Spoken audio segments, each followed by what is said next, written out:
Welcome to Walk the Talk, a podcast about people, culture, learning, and the inspiration in between. This is a space in which we'll invite colleagues and specialists to have a chat on what it means to grow and be our best self. Anytime, anywhere.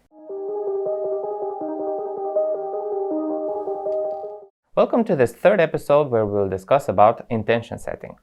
2020 just ended. It was a very difficult year which challenged us from all points of view and forced us to change our perspective, review our objectives, and adapt to a totally different lifestyle. After such a time, at the start of the new year, we may fear setting new goals and objectives, but there may be a better way. We have here with us today Dan Ruget, team lead of one of the sales projects. Dan has been with Accenture for almost 9 years. During this time, his professional path was guided by his passion for constant learning and growth. He worked in complex operation projects in HR and client service, and he helped his colleagues grow through training and coaching. Welcome to Walk the Talk, Dan. Hi, nice to be here. We have just entered 2021, which is by far the most awaited year ever, especially in our generation. I know that setting New Year resolutions has become quite a cliche. However, I'm wondering, Dan, what hopes and wishes do you have for this year? Can you share with us? So, yes, I did not set my expectations for this year yet, but I really want personally to travel more in the country, but not only. I would like to see the vaccine working and have a bit more freedom around Europe. I would like to travel to an exotic country. This is a desire that I had for a long time, and I hope that this year will be the year when I will do it. And professionally, I would like to grow a bit more, to participate in more trainings in the company, but not only. And I would like to make a deep dive in a more technical area than I do now.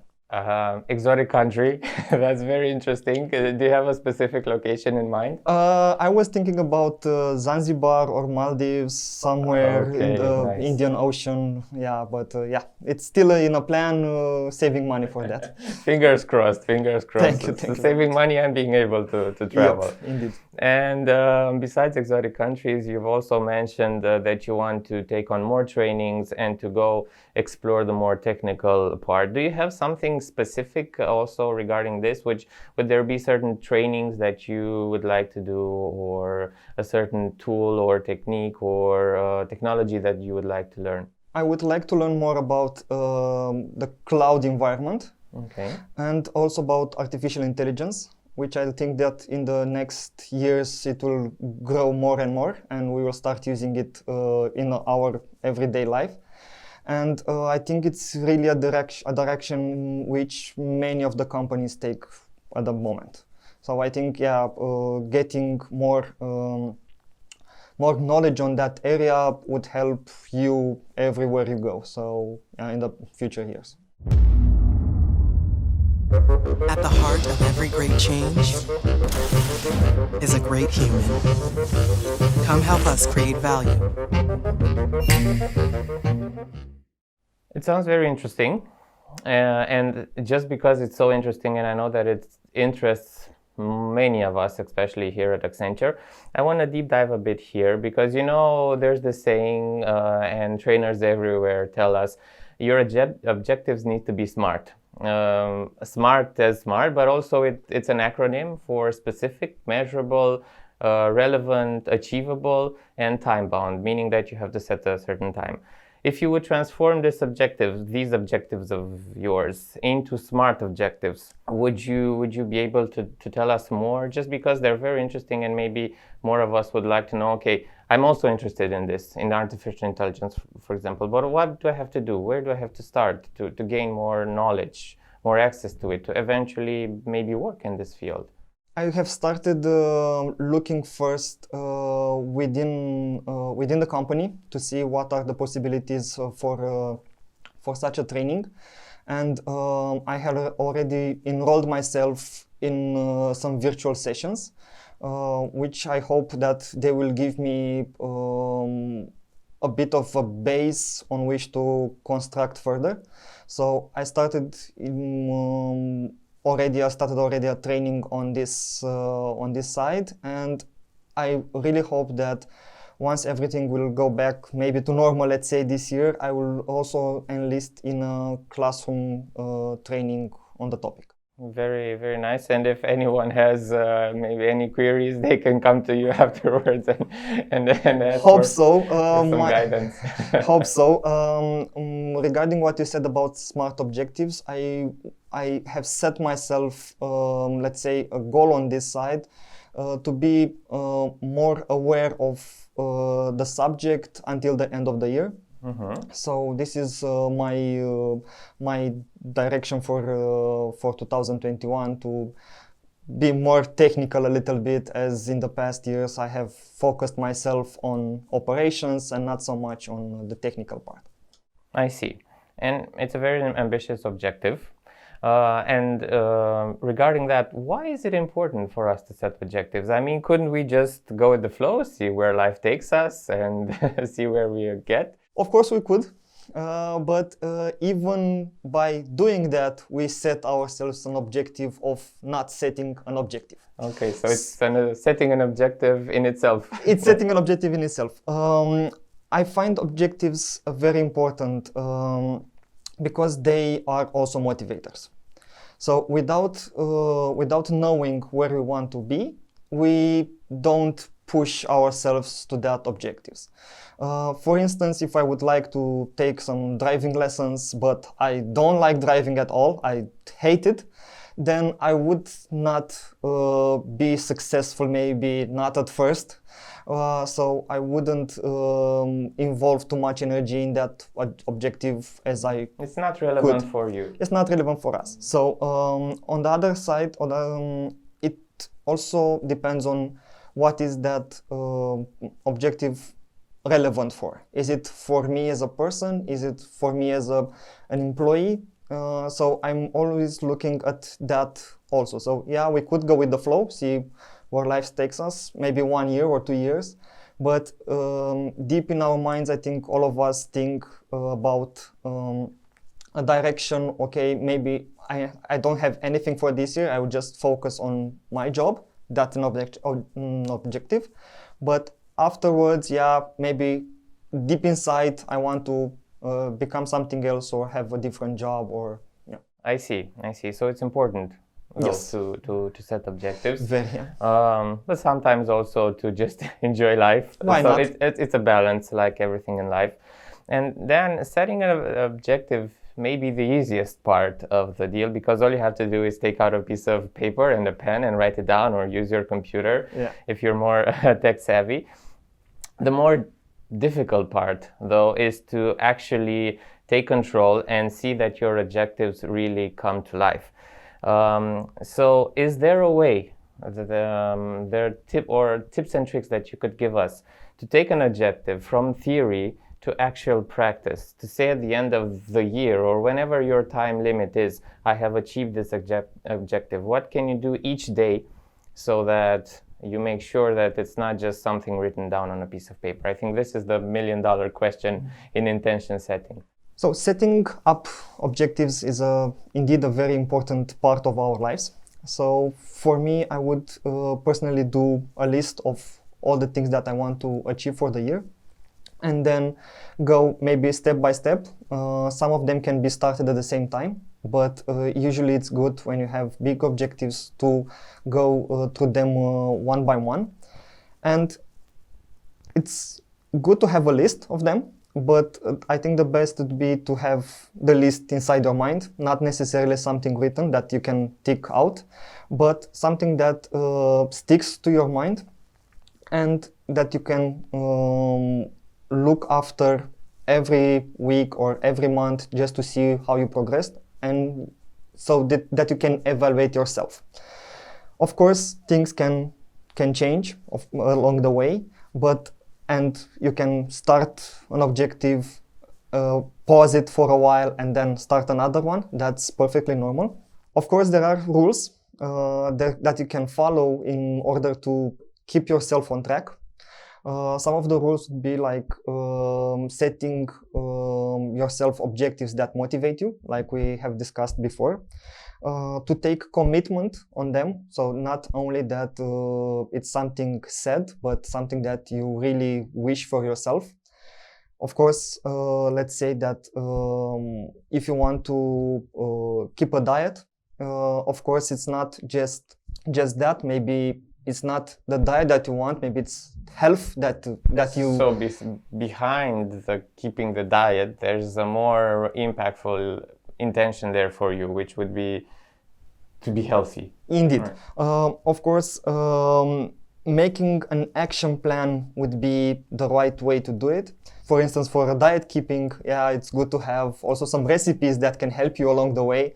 They are written that you can follow them. Also important is that for the goals that count the most for you, not to alter them too much or to leave them aside too long, because they might remain somewhere in the back, and you then get at the end of the year and see that you have not progressed like you wanted, and then all the plan fails. You know how it is. It's usual with intention and then objective and goal setting. You're very hyped at the beginning. You're full of energy. You're going to say, yeah, I'm going to do this. I'm going to go to the gym. I'm going to learn a new skill. I'm going to do this and this. You do everything that you say. You list it. You plan it. You do a perfect planning. And then along the way, somehow the enthusiasm fades. And you say, well, yeah, but today, no, I'll do it tomorrow. It's okay if I skip one day of gym. It's okay if I skip 1 week of gym. And until you know it, by the end of the year, you haven't done it, although you really wanted to. Is there any way that we can keep ourselves on track, even if sometimes we do lack that motivation to, I don't know, just get out of bed and go to the gym, or enroll for this training and actually do the homework that the trainer says to do the actual work? Is there a workaround around it? How can we auto-motivate ourselves even if we feel tired or not having the mood for that? I think thinking of the greater scope would be ideal, okay? To see yourself more fit, to imagine yourself more fit, to imagine yourself at a new job by learning a new skill or learning a new language, as languages now are getting more and more important. It's not enough to know only one language. Not anymore. No. Not anymore. Only English is not considered a foreign language anymore. So I would say that the power of relationships is something very important. For instance, then if you lack the enthusiasm of going to gym anymore, maybe you can take a partner, a colleague, a friend who can also push you, and involving someone else from around you, a friend, a family member, a colleague at work person. or something like that can push you, and you can do the same for that person when they lack the enthusiasm. And always think of what will you do with that new skill, with that new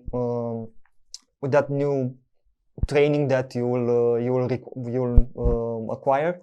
So I think that is one of the things that matter most. And along the way, you can of course have small gaps, small pauses in between, but it's good to stick, for instance, to the same routine, because once you get in a routine, for instance, for gym, you know that, of course, if you skip one day, it's not a big issue, but then you should go back to where you were, because also the body learns how to react to each of the days, each of the training days, and then it becomes more of a habit. So even if you have an objective, let's say, by learning a new language, you should study, let's say, 20 minutes per day. If you skip 2 or 3 days, you fall behind, and then you are not reaching that target anymore. You can always find out more information on our Facebook page, which is open to anyone. And for those of you who are Accenture colleagues, check out the portal and Romania News. Very interesting. You said a habit. Yeah. And I think this is indeed very important, because if you manage to transform a behavior that you do into a habit, like let's continue that with going to gym, you're body will actually require you, will ask for you. It's like an addiction. It's exactly like an addiction. So you start going, at first you force yourself, and after that it becomes a habit, a normality. You will not feel good if you don't do that. And this goes with physical exercise, but also with learning new things, because our brain is also an organ, a part of our body, and it has muscles. So if we teach it to do something, then of course, becoming a habit, it will ask for more. So this is one very good point to trick our brain into actually setting our objectives and accomplishing them. And speaking of accomplished objectives, Dan, if you look back on your life, are there maybe, I'm sure there are a lot, but let's say one or two objectives that you are really proud of, something that you set out to do, you did it, and now when you look back, you say, wow, I did it. I'm proud of myself, because it's very important to feel that way. Do you have something like that to share? One of the longest objectives that I had along my life was learning German. I have started doing this while I was very young. I was 9 years old, starting from the second grade. And it was very hard at the beginning, as most of my colleagues back then already learned German at the kindergarten for 2 years. Then also in the first grade, I don't know, it motivated me a lot. I was one of the students that didn't know a lot of words. I almost was failing the second grade in German, so it was like a reality shock for me. How can I not learn it? And then I have set myself an objective to be the best in that language as much as I can.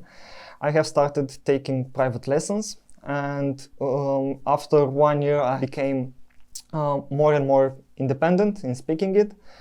And along my entire school life, I have learned German, geography, history, German culture, and everything else until the 12th grade. Then I pursued my faculty and master's degree also with German in Bucharest. And of course, one of the jobs that I liked the most was the job that I enrolled here in Accenture, and it was with German, and I spent 5.5 years speaking it every day, reading it, going to Germany, and improving to a level that I really wanted. That was one of the things that I loved the most. And of course, I made German friends along the way. It became a part of me. When thinking about vacations, I always thinking hey, let's go at least once a year in Germany, just to speak it more, just to be around German people and embrace the culture more. And that objective for me was the most important. And even though I have a break in speaking German at the moment, I'm really looking forward to go back to that. So that's a success story of intention and objective setting for you learning German. I would say so, because it helped me a lot along the way. So it helped me getting, more visibility in the school, for instance, because I went to different contests for the German language. Then it became a bit of me, a part of me, and I didn't see it like, let's say, like a foreign language anymore. It just felt normal. It's a second mother tongue. It's a second mother tongue. It became something very natural, like the English language nowadays. And I want to point out, because I think it's very interesting what you said, it becomes part of you. Yeah. So you start to identify yourself with German language, but also with maybe the objective that you set out to do. It becomes a habit, and in the end, in the best scenario, it becomes part of you. You cannot live any longer without doing that. So it started as an intention, and it has become part of you. And I'm sure that all of you have such examples in your life. One would be a foreign language.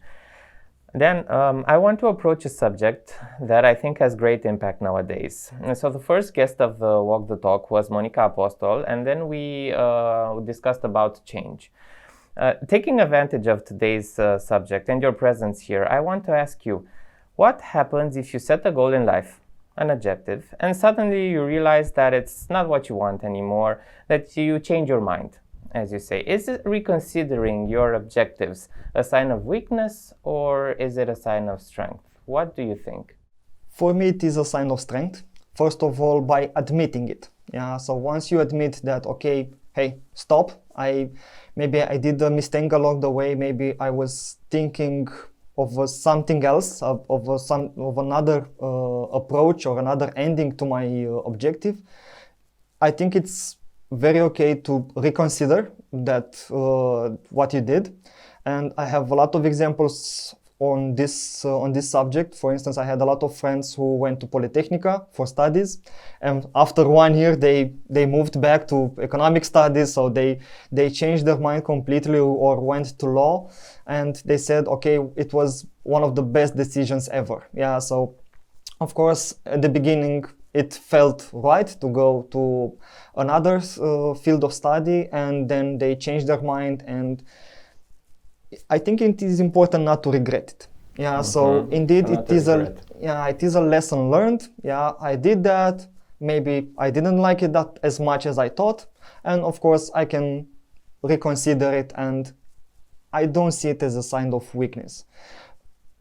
I would consider a weakness if you would stay, let's say, in a field that you don't like, and that you would not actually pursue anything in that direction.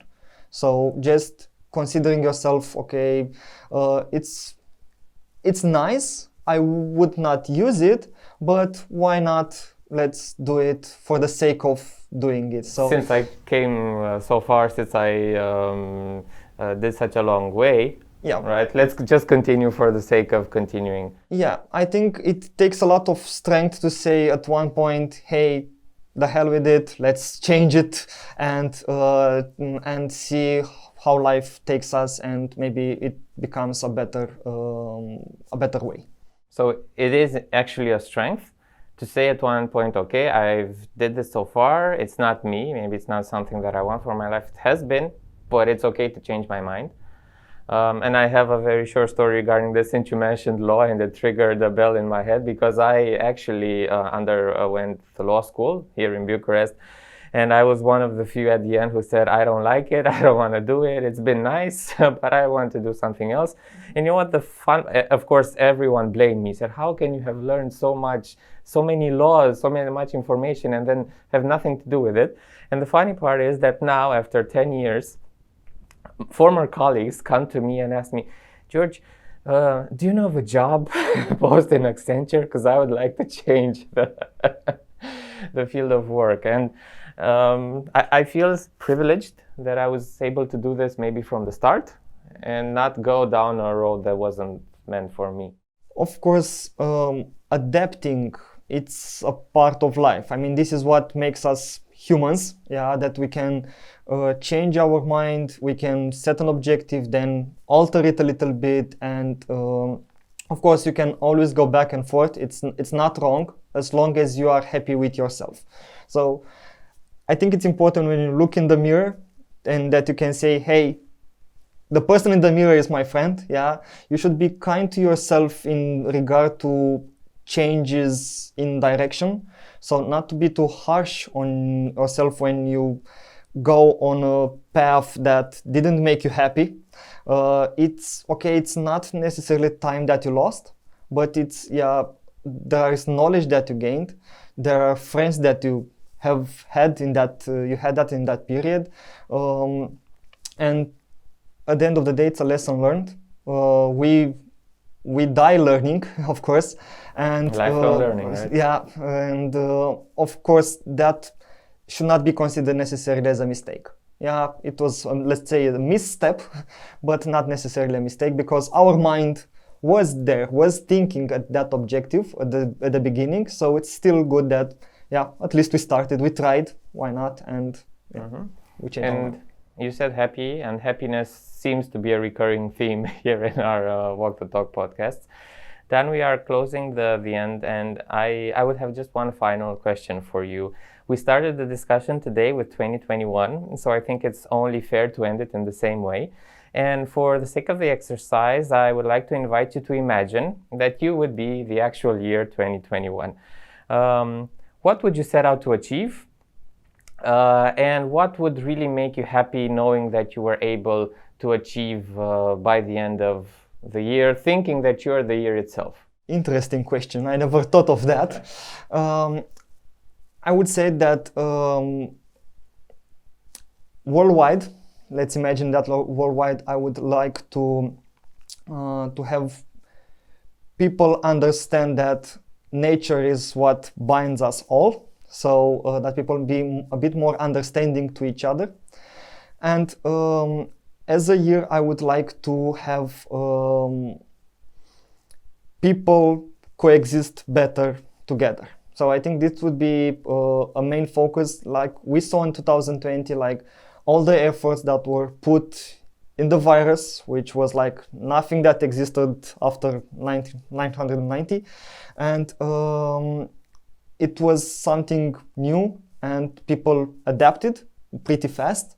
Of course, there were few who said, yeah, it's not an important virus, it's not something that it is that relevant, but still people have learned a lot from the past experience.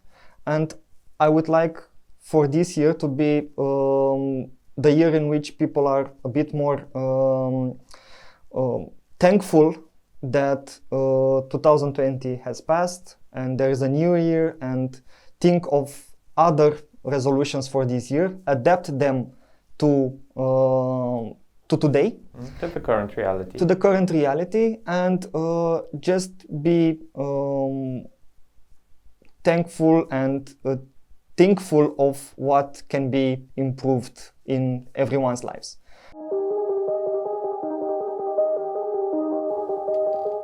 Best of luck 2021. I hope it will be as we all expect, but it's important also to adapt along the way, and not just because we're living this situation that we are all in, but this is a great trait to have throughout life. Thank you, Dan, for sharing your experience with us on the best way to plan our goals and our intention in life. Thank you, George. Thanks everyone for tuning in for the third episode of Walk the Talk. Our next episode will air in February, and it will be about healthy relationships. Thank you everyone, and stay safe.